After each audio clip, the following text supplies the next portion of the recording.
Position to where you can reach your connectors.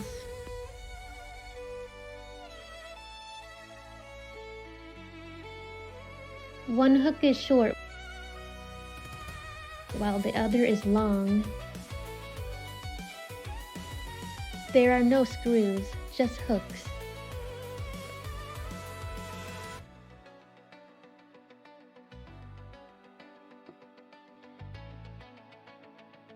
Notice how your hooks push side to side like a game of tug-of-war.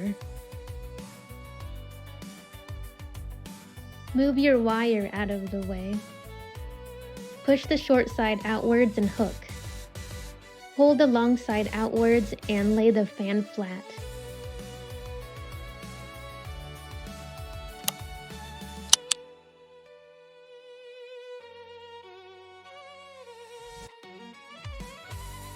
Also, don't forget to plug it in.